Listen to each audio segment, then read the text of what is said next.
Udah. Oke, bismillah. Assalamualaikum warahmatullahi wabarakatuh. Kembali lagi bersama channel Abah. Oke, pada kali ini Abah mau coba ngajak teman-teman semua untuk tamasya literatur. Jadi gini guys, pada momen kali ini Abah mau coba mengulik atau mempelajari sedikit demi sedikit, cuman gak banyak-banyak, itu tentang PUG BMKI. Apa sih PUG BMKI itu? PUG BMKI adalah Pedoman Umum Governansi Bisnis milik Keluarga Indonesia. Mungkin di sini yang kita highlight itu BMKI-nya, teman-teman. Bisnis milik Keluarga Indonesia. Ya, mungkin sudah tidak asing ya di kehidupan kita sehari-hari terkait perusahaan atau bisnis yang dimiliki atau yang dikuasai oleh segelintir keluarga, atau dengan kata lain perusahaan itu dari sisi manajerialnya, kebijakan-kebijakan itu diputuskan secara kekeluargaan atau yang menganut sistem kekeluargaan. Ya, kalau kita lihat ini contoh yang sukses-sukses ya, atau yang bertahan lama, itu seperti Salim Group yang punya Indofood, Pak Salim tuh. Terus yang kedua kayak contoh Gudang Garam, itu keluarganya Pak Hartono.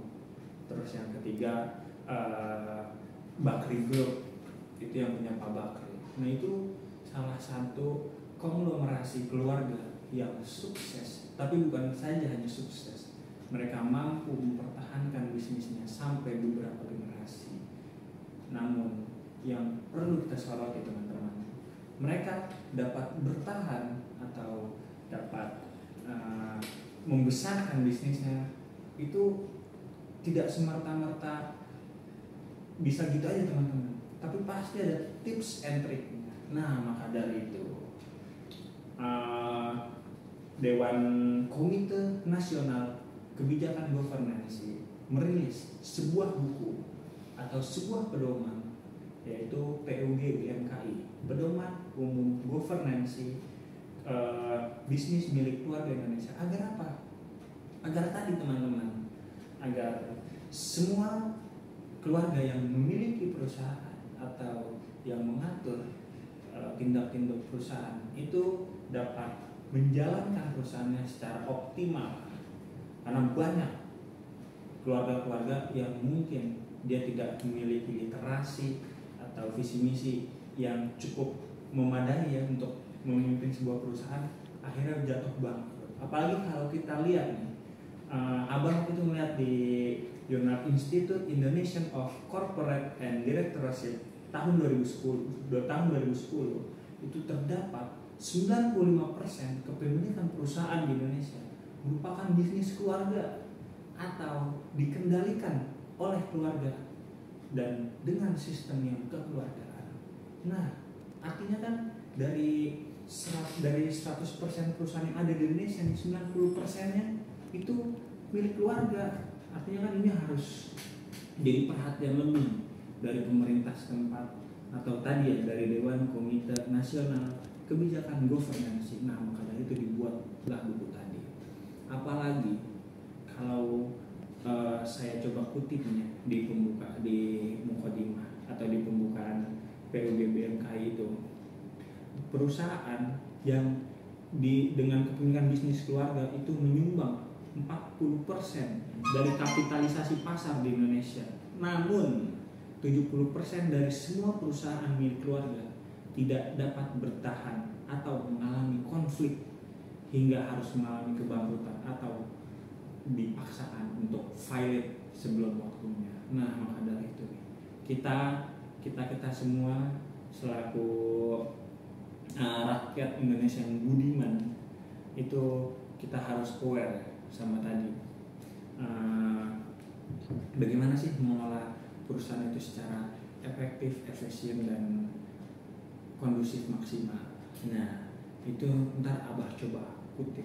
Cuman kalau menurut gambaran besarnya, sebenarnya ada 4 pilar governance. Pertama itu bagaimana si pemangku itu berperilaku beretika. Yang kedua itu ya akuntabilitas. Yang ketiga transparansi, dan yang keempat itu keberlanjutan. Nah, 4 pilar tersebut harus diakomodir teman-teman, sehingga bisa menjadi satu kesatuan yang saling mengembangkan gitu. Dan ada beberapa isu utama ya dalam bisnis milik keluarga Indonesia. Yang pertama itu kepemilikan atau ownership. Jadi bagaimana si pelaku bisnis bukan saja hanya merasa memiliki, tapi dia harus benar-benar menanamkan jiwa kepemilikan. Karena gini teman-teman, beda. Atau kalau kita lihat nih, kadang yang jadi gap itu antara generasi setelah si pendiri itu atau generasi kedua itu rasa awarenessnya nggak sepaten si pendiri, karena tadi dia nggak ngerasain mendirikan, jatuh bangun, susahnya, dia tinggal melanjutkan. Nah itu tuh yang harus lebih ditanamkan. Makanya tadi rasa kepemilikan atau ownership itu harus lebih digenjot gitu. Terus yang kedua isu kepemimpinan atau leadership. Nah tadi yang jadi gap juga ya, terkadang para pemangku bisnis milik keluarga itu kurang rasa memimpinnya gitu. Karena beda teman-teman antara memimpin, leadership, atau hanya sebagai bos. Nah itu yang perlu kita highlight gitu teman-teman. Nanti coba Abah jelasin di pertemuan selanjutnya. Karena itu kalau dijelasin nggak cukup waktu 10-20 menit teman-teman, butuh 1-2 SKS mungkin. Nah oke, lanjut. Itu yang ketiga, manajerial atau pengelolaan. Nah ini nih yang harus disoroti juga, bagaimana mengelola bisnis milik keluarga. Karena tadi mengatur bisnis milik keluarga itu tidak segampang mengatur bisnis yang bukan keluarga. Karena tadi karena ngerasa keluarga, karena ngerasa dekat, itu kita susah mengaturnya. Mungkin ada rasa nggak enak, rasa segan. Nah itu yang perlu di manajerial, itu yang perlu kita jadikan perhatian lebih lah. Nah terus yang itu udah ya, itu yang terakhir ya. Mungkin itu aja yang bisa Abah sampaikan. Kurang lebih mohon maaf, kekurangan datangnya dari Abah, dan kalau ada yang benar-benar itu datangnya dari Allah Subhanahu wa Ta'ala. Semoga kita bisa mengonversi apa yang tadi Abah sampaikan, sehingga bisa kita realisasikan dalam kehidupan nyata kita. Wabillahi taufiq wal hidayah. Wassalamualaikum warahmatullahi wabarakatuh. Salam Abah.